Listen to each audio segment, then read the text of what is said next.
y la novela Cat Power, La toma de la tierra. Forma parte de Una Menos y junto con Fernanda Laguna desarrolla el proyecto Mareadas en la Marea, diario íntimo de una revolución feminista. Bueno, también presentamos a Luis Jacob, participante activo de la militancia de los años 70, amigo de Néstor Perlonger. Es artista, actualmente jubilado, y dedica su tiempo libre al arte del bonsái, que he visto que es hermoso lo que es. Bueno, empecé a leer a Perlonger con mis amigas maricas, que estudiábamos la carrera de letras, y en realidad empezamos escuchando el poema Cadáveres leído por él para aprender tonos de iconería, ¿no? Entonces, como una fuente de inspiración para nuestra habla y nuestra jerga y nuestros chistes, o una manera de enriquecer nuestro vocabulario marica y nuestras formas de expresión entre nosotras, ¿no? Entonces, a partir de ahí seguí en la carrera de letras, estudié con Jorge Panesi, que es uno de los primeros críticos en estudiar a Perlonger, y fue realmente fascinante ya de chiquita cómo se abrió ese mundo, y bueno, por afinidad, ¿no? Por resonancia con esa lengua y por interés, porque yo también en ese momento formaba parte de un grupo queer. Creo que el primer grupo queer de Argentina era muy chiquito, se llamaba Área Queer, de la Universidad de Buenos Aires. Entonces era buscar las raíces de lo que pensábamos y de lo que hacíamos, buscar una fuente. Perlonger es, ¿no?, una fuente, y el Frente de Liberación Homosexual para todas las que vinimos después. Entonces, dio muchísima inspiración, y a la hora de elegir un tema para el doctorado decidí, para hacer la tesis, tomar ese tema que siempre me había apasionado e ir a fondo y tratar de conectarlo con las prácticas del presente, ¿no? Y de ahí sale este primer libro, Desbunde y Felicidad, de la cartonera Perlonger, que conectaba esa militancia, ese activismo de los años 70, que no era lo típico que se hablaba cuando se hablaba de los 70, ¿no? De lucha armada, de la lucha mayor, etc. Entonces me parecía interesante focalizar en lo que se llamaba en ese momento la lucha menor, que fue creciendo y es una lucha tan importante como cualquier otra. Diría fundamental, ¿no? Siguiendo lo que pensaban en el FLH, la liberación del cuerpo es la condición para una revolución social. También la posibilidad de a partir de lo queer, de no tener que identificarse de manera clara y decir yo soy esto, sino con qué una sentía afinidad y con qué una resonaba.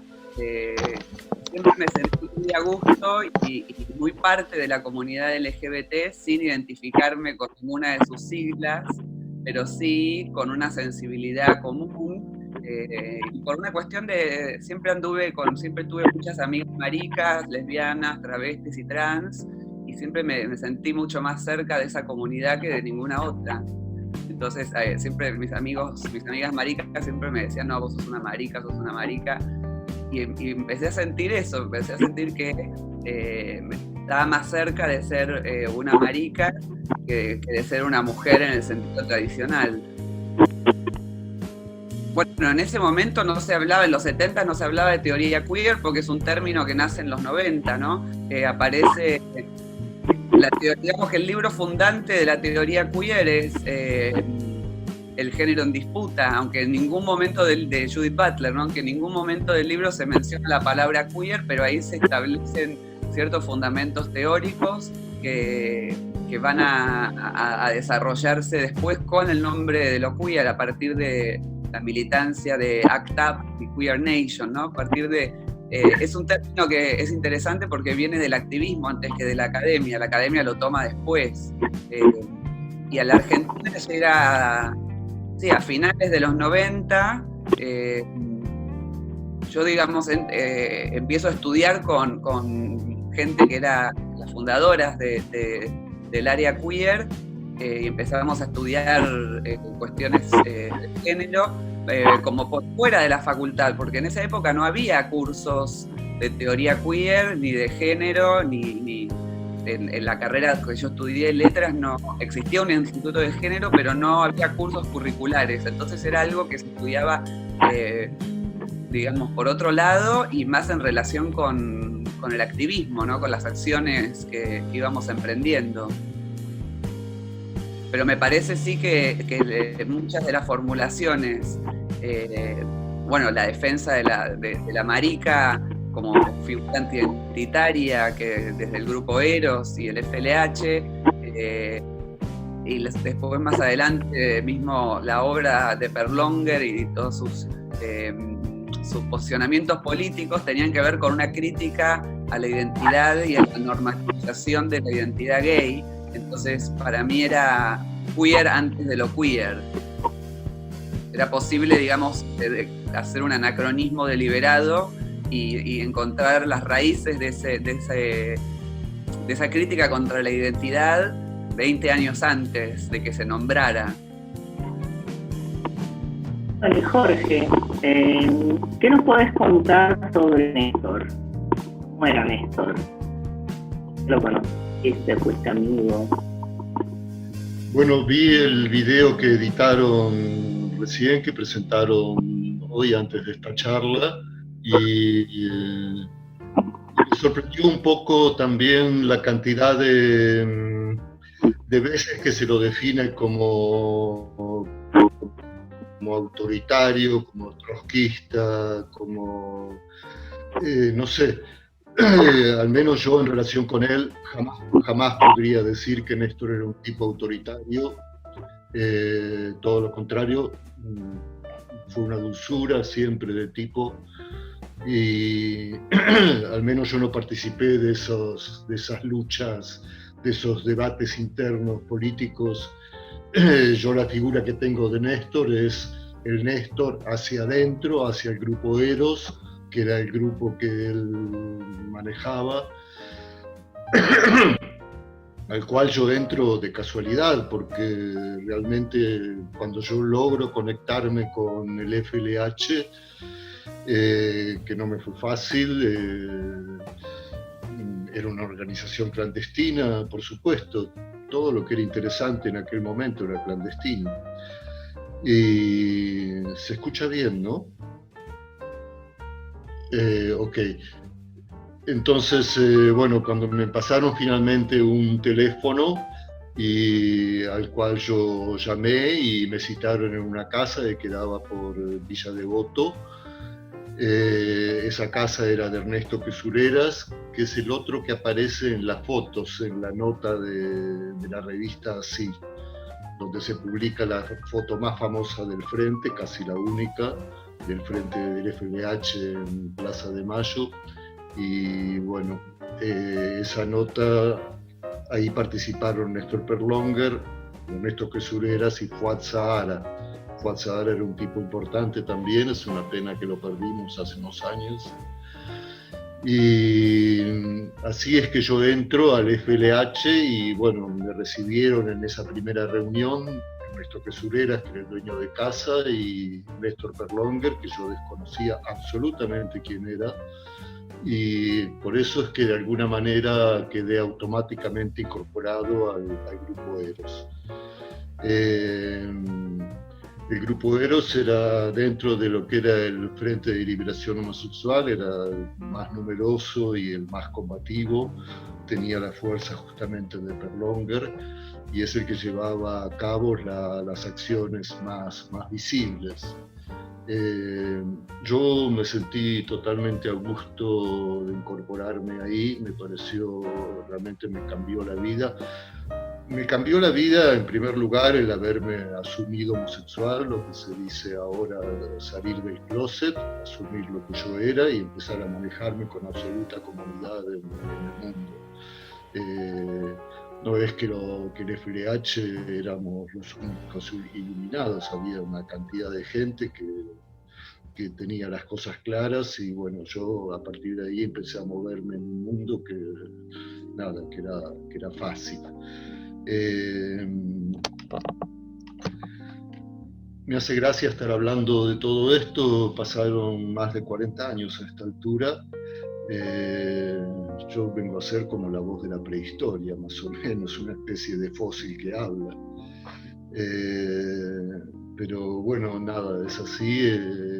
Yo entré a fines del 72 al FDH, en ese verano, digamos, y o sea que participé durante todo el año 73 también, que fue un año muy importante para el FDH, porque el FDH hace su primera aparición pública en la Plaza de Mayo cuando sube Cámpora al poder.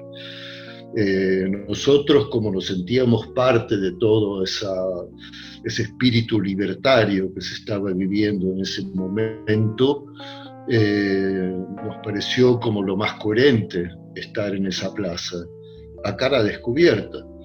Éramos un grupo de 15 personas más o menos, no más que eso, y con nuestra pancarta que decía FLH, y que por otro lado decía también grande, para que reine en el pueblo el amor y la igualdad, que son dos versos de la marcha peronista, que aún hoy en la marcha gay se sigue levantando esa bandera, lo cual me llena de orgullo. El hecho de que el FLH en aquel momento haya tomado esos dos versos, para que reine en el pueblo el amor y la igualdad, realmente fue como resignificar el sentido que tenían esas palabras. Éramos un grupo pequeño. Disiento totalmente con lo que dice Sebrelli en lo que él habló en el video, porque en la Plaza de Mayo, digamos, yo no sentí de ninguna manera que nos aislaran. Yo diría que hasta fuimos bien recibidos.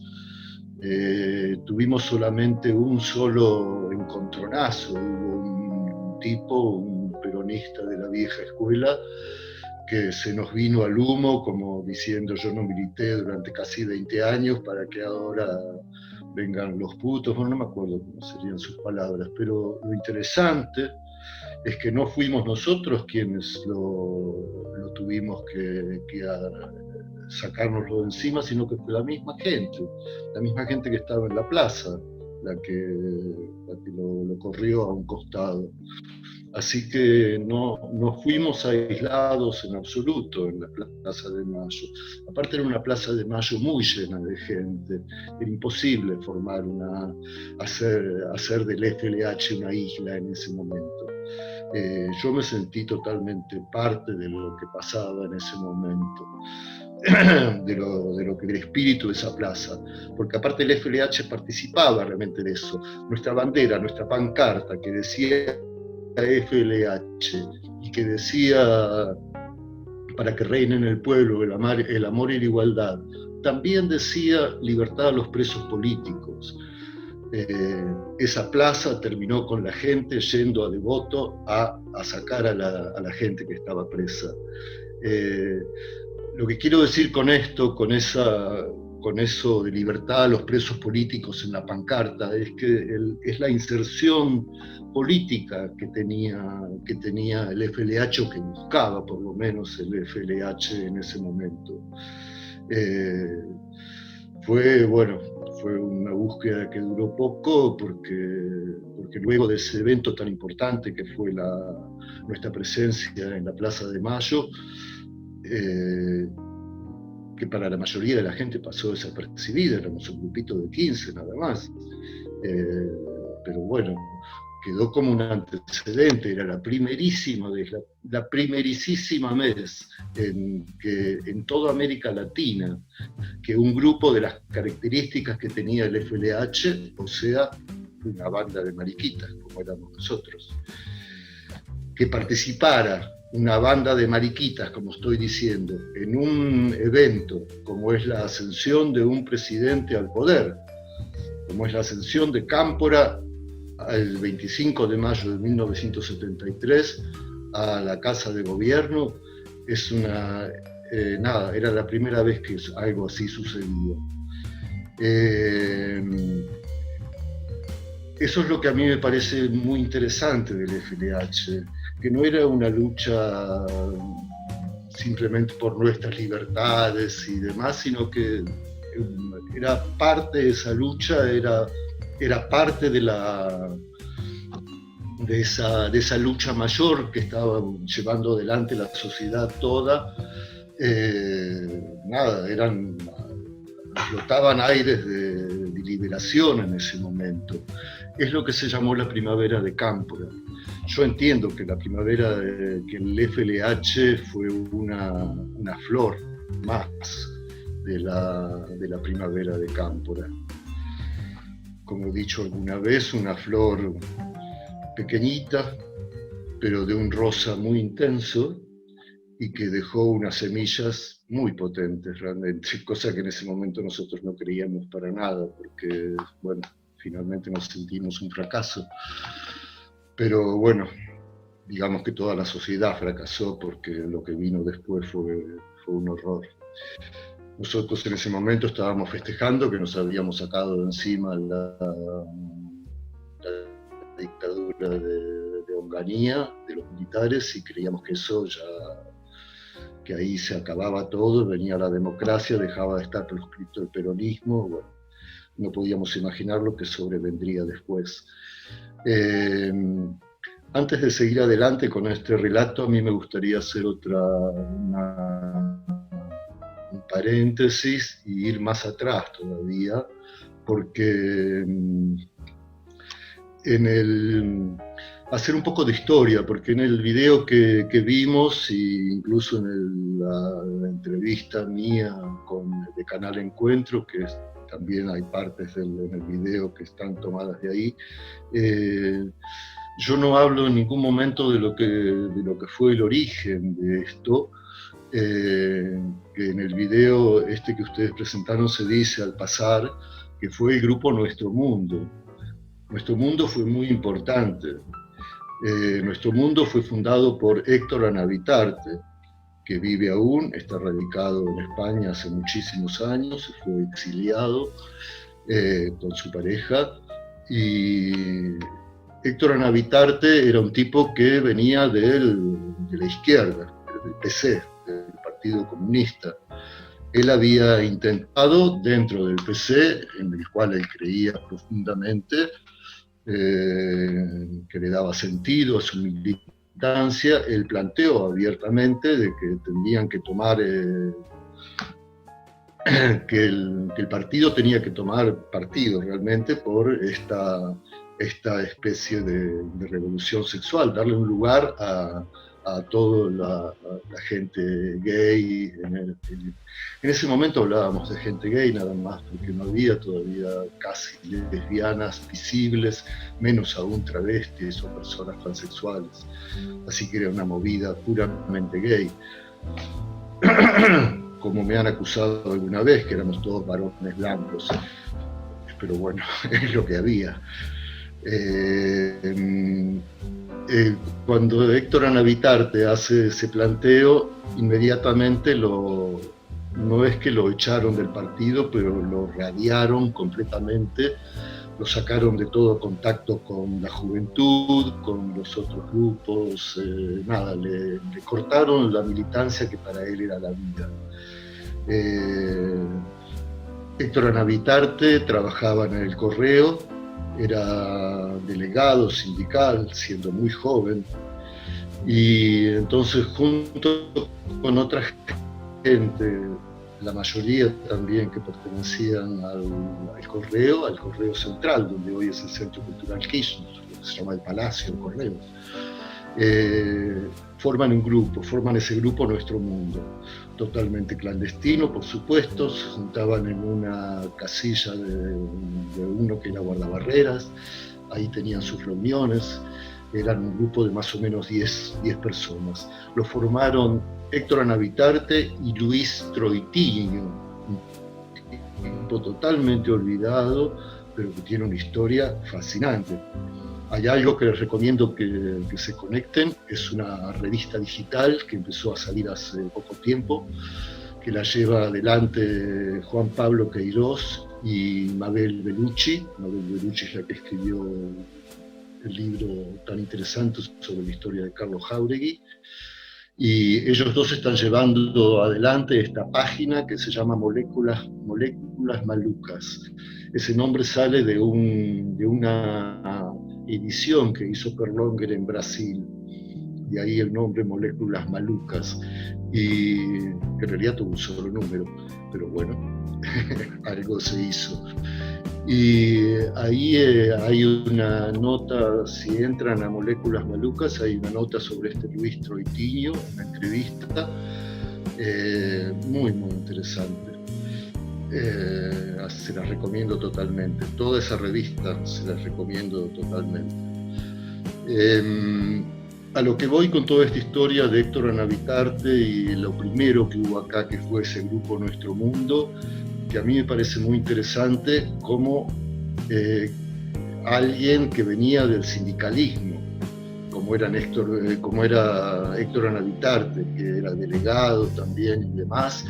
Él es el que arma entonces, junto con Troitiño, ese grupo de 10 personas que se llamó Nuestro Mundo. A mí me parece sumamente interesante cómo desde el vamos, desde el verdadero inicio de esta movida, esa conexión que hay entre el sindicalismo, entre la lucha social por los derechos y bueno, y toda esta movida de la cual hoy somos parte, que es toda la movida LGTB y todas las letras que siguen.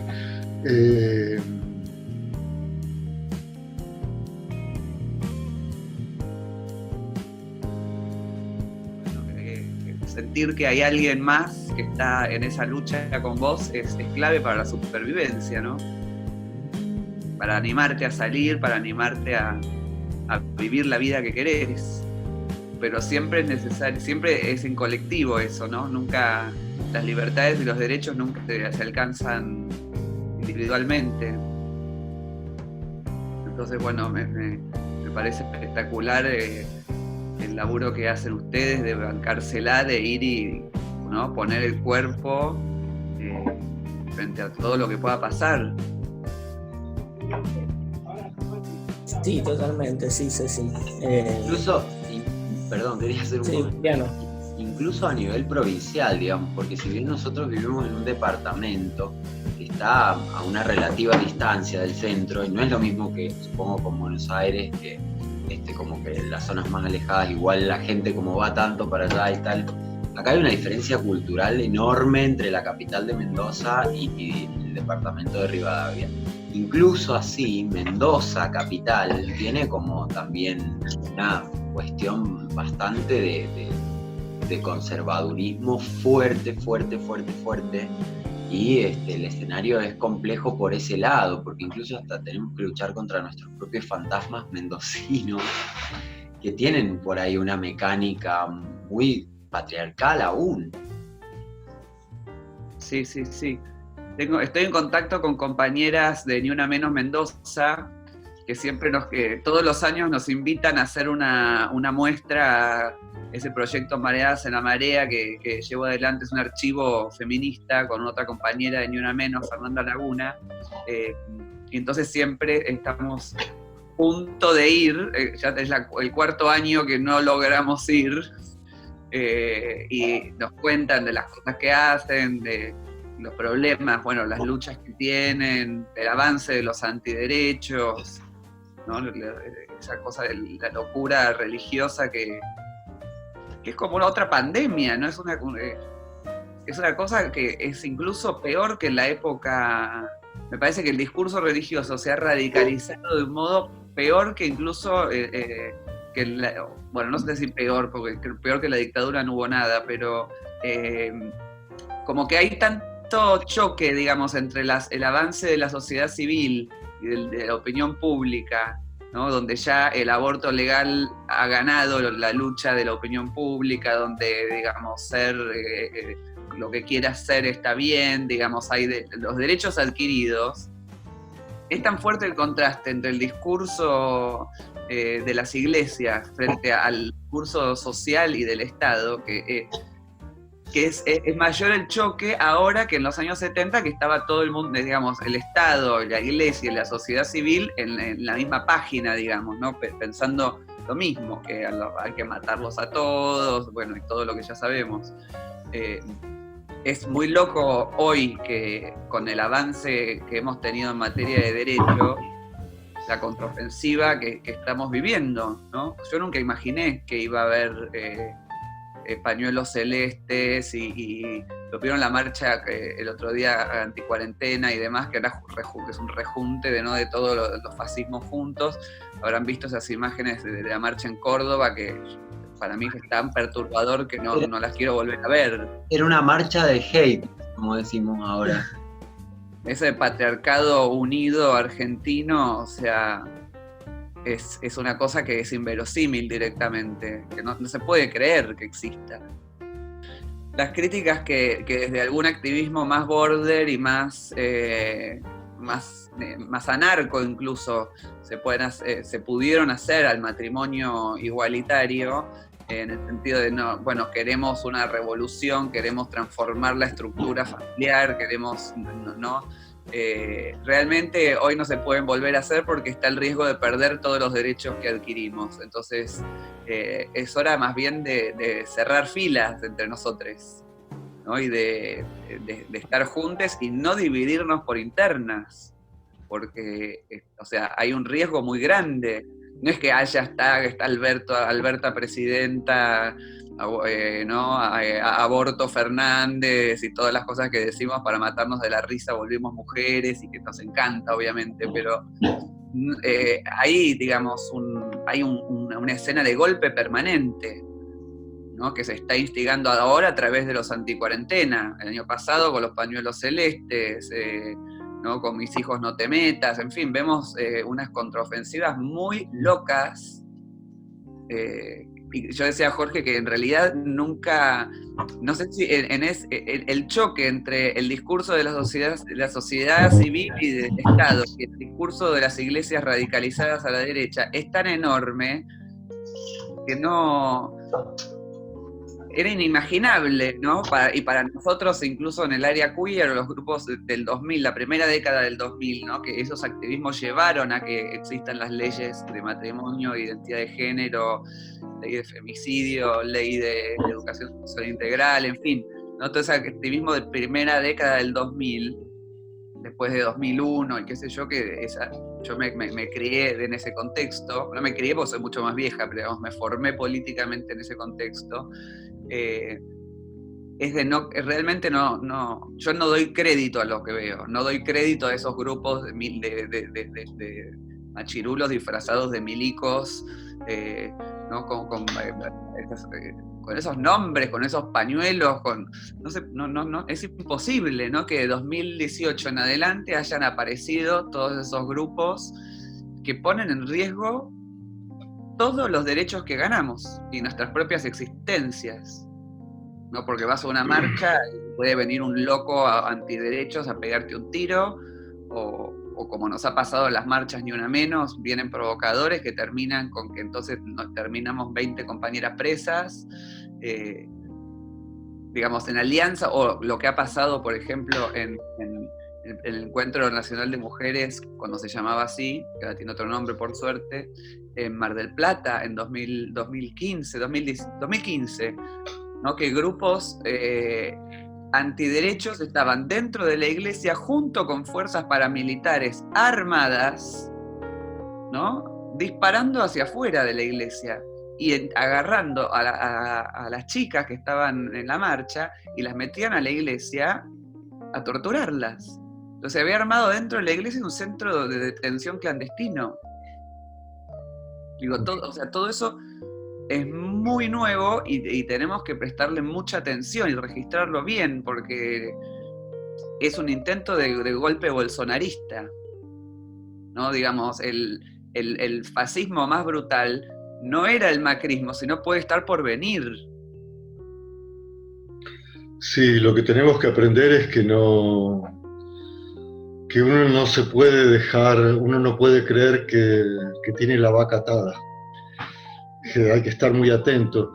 En esa entrevista de Canal Encuentro, de la cual tomaron una parte y aparte pusieron el final también, y esa entrevista está grabada en el último año de la gestión de Cristina. Y se nota que yo hablo desde el triunfo. Ahora, en un momento digo concretamente, ahora ya está, la vida es así. Y nada, pocos meses después no estuvo más, ya no fue más así. Así que nada, no, hay que tener cuidado permanentemente. La lucha continúa. Yo creo que no se va a terminar nunca, lamentablemente. No, es que no hay fin de la historia, es un proceso permanente. La idea de que hay un fin, digamos, es una idea tranquilizadora en el sentido y de no tomar una responsabilidad, ¿no? Están los que dicen, ya está, es el fin del mundo, ya fue. No fue nada, como dice Donna Haraway, hay que seguir con el problema, porque, el mundo sigue, aunque lo demos por hecho, ¿no? No hay nada que ya está. Y el kirchnerismo produjo esa idea de que ahora ya estaba, que ya habíamos avanzado a un nivel. Todos pensábamos eso, ¿o no? Que esto iba a ser lo básico, ¿no? Como que de acá para arriba íbamos. Exacto, de acá para arriba. Pero para eso hubiera sido necesario un kirchnerismo que durara más tiempo, digamos. Y había como mucha presión del otro lado. Incluso... Sí, yo me... Incluso cuando ganó el macrismo, digamos, el sentido común que se había armado desde quienes con horror veíamos esto, incluso era, digamos, periodistas de Clarín y demás, justo de Clarín, pero digo, decían, se van a respetar los derechos adquiridos. Sí, se respetó el matrimonio y la identidad la ley de identidad de género, pero digamos, empezaron a perseguir a todos los queers por la calle, a revisarles la cartera, a agarrarles si tenían un porro y meterlos en cana, ¿no? Digo, empezó una represión fuertísima que se mantuvieron esos derechos con pinzas, porque si ibas a hacer un aborto legal iban los locos religiosos a prender fuego el hospital, ¿no? Entonces parecía como que eso ya no se iba a discutir más y que se iba a neoliberalizar la economía solamente, pero es imposible eso, porque para poder explotarnos y extraernos más, nos tienen que destruir como sujetos. Totalmente. Acá en Mendoza incluso se cambió el código contravencional y fue muy polémico, o sea, se cambió a nivel... y fue muy, muy, muy polémico, porque habían cláusulas y condiciones que eran realmente retrógradas.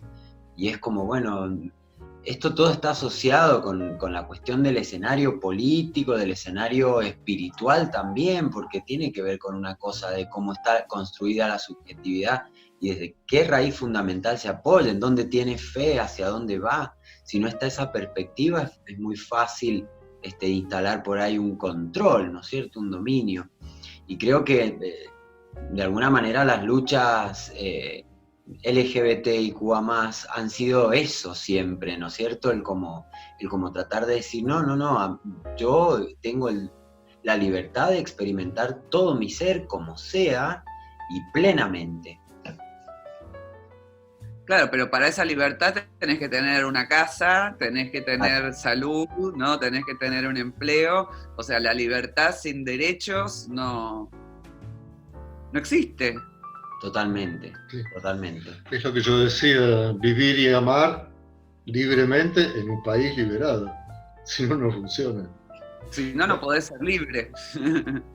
De todos modos, o sea, la participación de las iglesias que toman como el discurso cristiano, que es totalmente homofóbico, odiante y que va en contra de todo lo que se está trabajando desde género y diversidad. Cristo decía vive y deja vivir, y es como que esas cosas no sé cómo las interpretan estos grupos que toman esta palabra de Cristo, ¿no es cierto?, maestro de que Enrique Dussel hace una lectura marxista increíble, maravillosa, súper latinoamericanista, y es como que este Cristo que dice vive y deja vivir es el que toman como bandera a estas personas que de alguna forma generan alguna presión moral, inciden y mantienen así como un contrapunto de la lucha que hacemos. Es como decía la compañera Cecilia, o sea, la lucha no termina, no hay nunca como un fin, me da la sensación. Y quería preguntar eso, digo, después de haber compartido un periodo de la historia argentina bastante oscuro, ¿qué lectura les queda viendo cómo es el escenario y son las luchas LGBTIQ+ hoy, digamos? ¿Se puede descansar en algún momento o es asumir que la lucha es para siempre, digamos?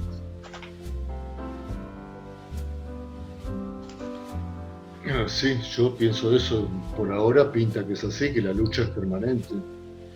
Realmente lo que yo contaba del final mío de esa entrevista, que yo ahora ya está, y nada, no estaba nada. Y sube el macrismo y realmente yo digo, ¿cómo nos pudo pasar esto? Pasa que, bueno, la combinación de medios de comunicación hegemónicos y justicia tomada es una combinación fatal. Así que si no hacemos algo con eso, no se puede hacer nada. Por eso es tan importante ahora el proyecto de reforma judicial y bueno, y después veremos cuando pase la pandemia qué pasa con los medios también, porque es una cosa insoportable. Realmente no. Estamos en plena pandemia, en un momento de crisis planetaria y nada, y estos siguen echando leña al fuego. Son incansables, como tienen todos los medios económicos y audiovisuales y todo. Entonces es las cosas son difíciles. Pero bueno, por suerte ahora, nada, por lo menos estamos en manos de gente sensata. Así que veremos cómo sigue. Me gustaría darles una primicia para los que no lo saben, antes de que esto se termine. En la época del FLH, a principios de los 70, una de las últimas cosas que hizo el FLH fue producir un documento que se llamó Sexo y Revolución. Se hizo entre varios, pero obviamente está la pluma de Perlonger, se nota, es el espíritu que tiene ese documento. Y bueno, hay una pareja hetero que se llaman Ernesto Ardito y Virna Molina, que son excelentes documentalistas. Les recomiendo, trabajaban para Canal Encuentro, les recomiendo todos los documentales que han hecho. Hay uno sobre Cortázar, que es lindísimo, sobre Borges, Alejandra Pizarnik, bueno, tienen toda una serie de trabajos. Ellos entonces tomaron, sobre todo Ernesto Ardito, en realidad este documental está firmado por él nada más, el cual trabajó en combinación con él. Sí. Jorge, ¿podrías repetirnos de nuevo, por favor, los documentales de quién eran para buscarlos? Sí, en YouTube están. Si ustedes ponen en YouTube Virna y Ernesto, ahí les aparecen. Son todos muy, muy buenos. Muchas gracias. Yo estoy con la conexión a internet floja. Bueno, la cosa es que ellos tomaron este documento Sexo y Revolución y con ese tema está mi testimonio en ese documental, el de Alejandro Modarelli, muy interesante porque le da como un marco teórico, Alejandro, histórico, muy, muy bien. Y después hay otros militantes, no del FLH, está este chico Molina que aparecía en el otro documental, que él militaba en las Fuerzas Armadas Revolucionarias, y y se la pasó 10 años preso, de los 20 a los 30 estuvo preso. Después hay otro chico también que testimonia que él estaba en Lolerno, también fue chupado, torturado y demás. Y después hay un testimonio muy, muy interesante de una travesti que se llama Valeria del Mar. Valeria del Mar estuvo secuestrada en el pozo de Banfield. Estuvo secuestrada porque esa noche, digamos que el comisario tenía ganas de divertirse, los muchachos, entonces mandaron a buscar a dos trabas y se los llevaron a la comisaría. Bueno, se pasó 15 días en el pozo de Banfield y de casualidad, por un descuido de ellos, porque ella estaba en la ducha y no se habían dado cuenta, y al lado estaba una embarazada dando a luz.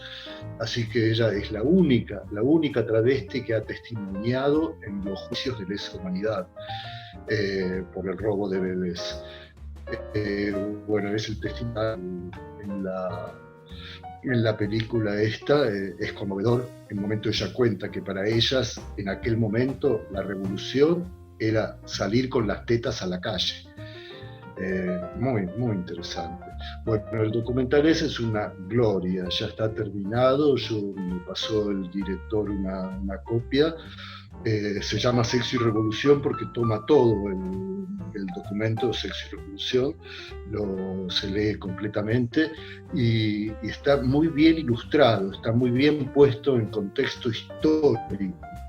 Realmente es una joya ese documental, y se iba a estrenar en el Bafisi, iba a competir en la sección de Derechos Humanos. Yo creo que hubiera ganado.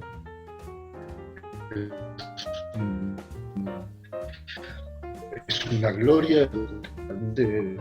No hubo Bafisi, se suspendió el estreno y ahora no hay cine directamente, así que vamos a ver qué pasa, pero se los cuento para que estén atentos, apenas puedan, traten de verlo. Se llama Sexo y Revolución, de Ernesto Ardito.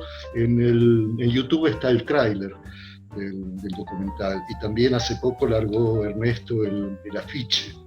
Lo recomiendo totalmente, es una gloria el documental.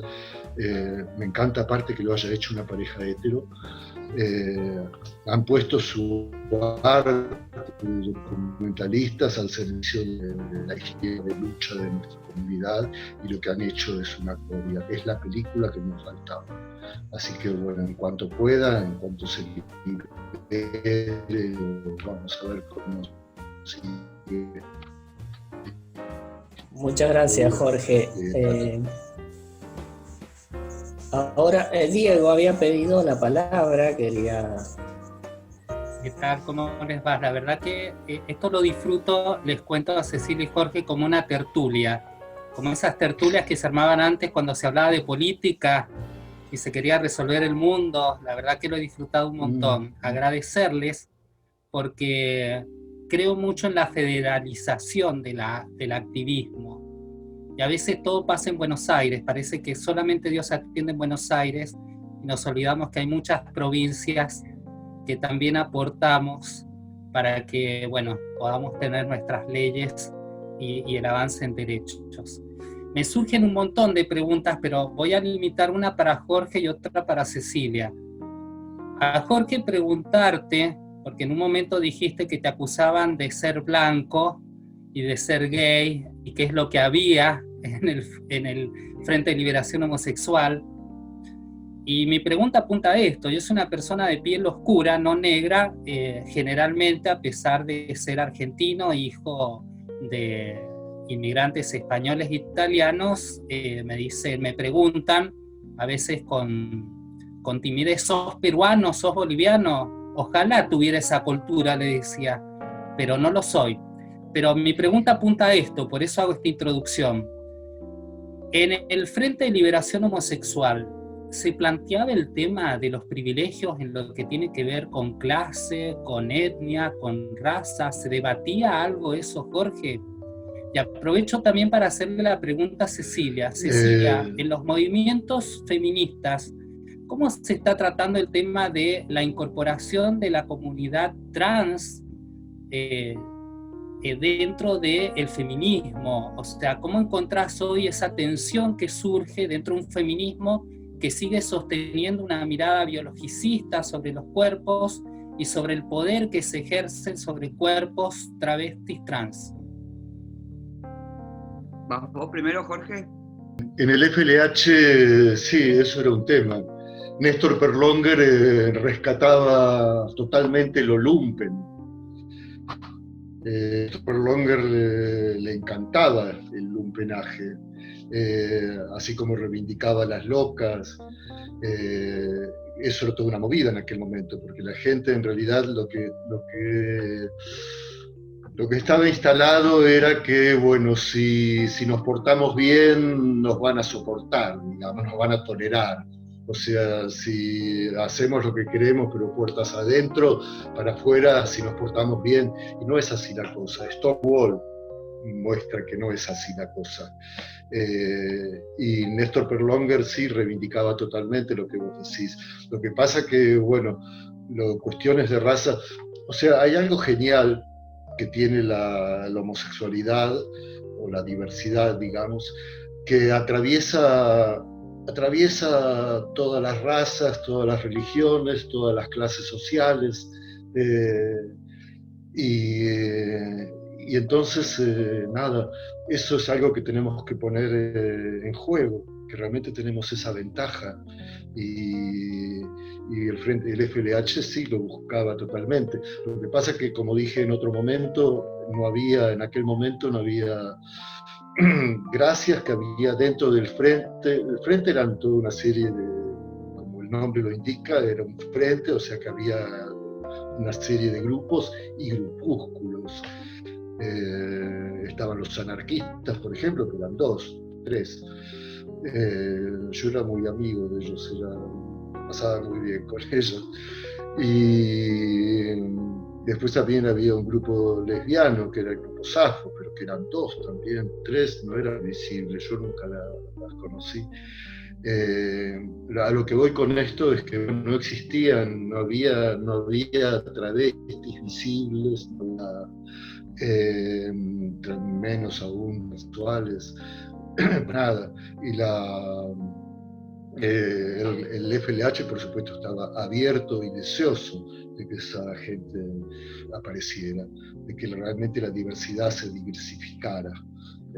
Pero bueno, en aquel momento los que estábamos éramos gente gay, éramos tipos, nada, éramos varones blancos, eso es cierto. Blancos, bueno, es un decir. A mí porque me tocaron los ojos claros de mi viejo que era italiano, pero nada, había de todo a ese nivel. Pero era más que nada gente gay, eran varones gay los que integraban el frente, porque es lo que había, a eso me refiero. Pero lo que vos decís, Diego, sí, era parte de la búsqueda del frente. Así que nada.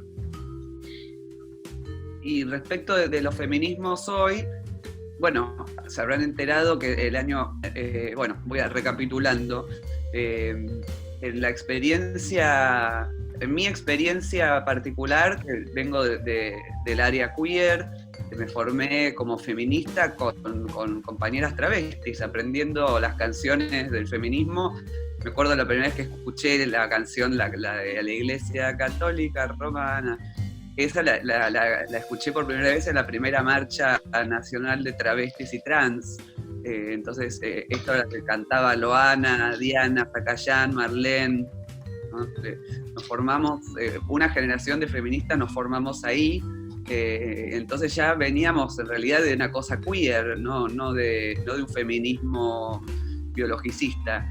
Me parece que lo que tomó mucha fuerza el feminismo del movimiento LGTBQ en lo de los 2000, y hay una impronta muy fuerte para mí de esa experiencia. Entonces, para quienes después formamos Ni Una Menos, muchas venimos en realidad de ese mundo, entonces siempre entendimos que, y con lo queer, ¿no? Que la identidad no pasa por la biología, que la biología es lo de menos en un punto, porque justamente lo que decíamos es, bueno, la libertad de poder ser quienes éramos y de nombrarnos como quisiéramos, más allá de qué sexo se nos había asignado al nacer. Entonces, los feminismos contemporáneos tienen una raíz muy fuerte en el movimiento queer, en el movimiento trans, y siempre estuvimos en un diálogo así, ¿no? El año pasado surgió, empezaron a aparecer pequeños grupos de TERF, ¿no? de feministas radicales que excluyen a las identidades trans, ¿no? Que en realidad es una cosa que viene de los 70, pero que acá no había pegado fuerte. Aparecieron el año pasado recién en las asambleas grandes estos grupos que venían a impugnar a otros grupos presentes en la asamblea. Nosotros nos manejamos, ¿no?, con asambleas abiertas, enormes, y ahí es donde se dio por primera vez esa lucha, que fue, digamos, el pacto era no dar lugar a eso, no dar lugar a grupos que impugnen a otros grupos, y digamos, no ser incluidas esas demandas nunca en nuestros pliegos y en nuestros documentos, las demandas de las TERF, digamos, ¿no? Hay una decisión fuerte de no dar lugar a eso. Me parece que en Argentina no hay grupúsculos muy pequeños de chicas muy jóvenes, como que quieren ser más radicalizadas que las mayores, de pronto, como, ¿no?, volverse más como vanguardismo, pero no me parece que hayan tenido un arraigo y hayan marcado el movimiento. Después están las internas de siempre, ¿no? Distintos grupos, incluso entre los distintos grupos trans, entre quienes se dicen trans, quienes se dicen travestis, varones trans, bueno, todas las internas que ya conocemos y que siempre estarán, pero no me parece que podamos decir que los feminismos hoy sean transfóbicos ni biologicistas, porque insistimos siempre en ese punto. Y también el punto de las diversidades, ¿no?, de la interseccionalidad, ¿no? El feminismo hoy ha dejado de ser un feminismo universitario, de clase media, como empezó siendo, y los feminismos más interesantes hoy son los feminismos populares, los feminismos de migrantes, ¿no?, los feminismos de las villas, los feminismos de las ollas populares, los feminismos afro, los feminismos indígenas. Digo, cuando hablamos de los feminismos está todo digamos, ese enorme, ¿cómo diría?, enorme arco de organizaciones. Se dan obviamente tensiones y todo al interior de las asambleas y de los debates, pero no me parece que esas posiciones tengan ninguna predominancia. Por otro lado, no nos olvidemos lo que se comentaba incluso en el video que pasaron, yendo a principios de los 70 al FLH. Néstor Perlonger fue un aporte genial para el feminismo. La unión de él con Sarita Torres realmente fue muy importante. En la primera época del FLH fue muy interesante un documento que venía de Estados Unidos, que alguien tradujo, y que era de los Panteras Negras. Son los Panteras Negras que realmente reivindicaban a toda la movida gay y a toda la movida feminista, porque nos hacían tomar conciencia que teníamos el mismo enemigo. Así que nuestra lucha tenía que estar unida. Así que realmente tratar de erradicar a lo que vos decías, Cecilia, a las travestis o a las transexuales, sacarlas de un movimiento feminista es un paso atrás, absolutamente. No, es una locura que no va a pasar igual. No va a pasar. No, porque el feminismo es con las trans y las travestis, si no, no es. Y con las maricas lo defiendo. Claro. Para mí es todas juntas, ¿no? Me parece que es hora de incluso empezar a pensar, como decía Berlonger, en las políticas del deseo, todas juntas, ¿no? Como coalición, porque los intereses de los feminismos y los intereses del movimiento LGBT son los mismos, ¿no? Nuestros deseos, nuestras utopías, nuestros enemigos, o sea, compartimos todo. Sí. Ni hablar de que muchas mujeres también son lesbianas, entonces es con todas, con todes. Yo creo que igual de todas maneras venimos como haciendo una lucha y cada uno desde su lugar, desde su realidad, y ahora algunos estamos en esa de reconocer esta perspectiva de todes y hacer como el orden de prioridades de cosas, pero quizá todavía hay mucha gente que está a nuestro alrededor, digo, nuestras familias, nuestro círculo de amigues, tomando esto de cómo es el panorama acá en Mendoza, digo, hay que militarlo desde que uno se despierta por la mañana, y también a veces hay que saber comprender que a la otra persona le está costando un triunfo y medio intentar tener la intención de comprender de qué estamos hablando. Porque me pasa en lo cotidiano, que hay gente que no entiende de qué hablo cuando intento explicar algo de perspectiva de género. Y yo digo, no puede ser. Pero bueno, hay que tener paciencia y todos los días meter las patas en el barro y explicar de cero todo lo que haya que explicar con amor y paciencia. Sí, totalmente. Pero tampoco es ir a la guerra, ¿no? Totalmente, es docencia, yo creo que es como vocación de docencia la militancia LGBT. Es como mucha paciencia, yo creo que nosotros por lo menos estamos como con ganas de abordar la lucha, ¿no es cierto? El porqué del día a día, así como con esa intención, así de paciencia, docencia, porque ya vimos que por ahí la violencia es como que no va a ningún lado, incluso hasta es una respuesta esperable, o es lo que están esperando por ahí quizá quienes nos marginan y tal, y responder así no suma, no nos suma. No. Ahora, digo, en este escenario. Sí, sobre todo. Yo creo. No, nada, lo que decíamos antes, la lucha continúa. No podemos bajar los brazos, hay que estar atentos porque las fuerzas del fascismo están ahí siempre al acecho. Así que nada, y nosotros somos el futuro. Los que pensamos así somos el futuro o no hay futuro. Yo creo que por eso también la comunidad LGBTQA+ siempre ha sido una comunidad de personas con una expresión de género, ¿no es cierto? Y una puesta en lo visual de la identidad muy llamativa y siempre a la vanguardia y tal, porque me parece que representamos eso, el cambio, la frescura, la juventud, el mantener el espíritu en movimiento y aceptar el movimiento, y ¿no es cierto?, el transitar diferentes etapas, momentos y experimentar sin miedo y sin tener que cumplir como con un esquema que es totalmente antinatural desde mi punto de vista, digo.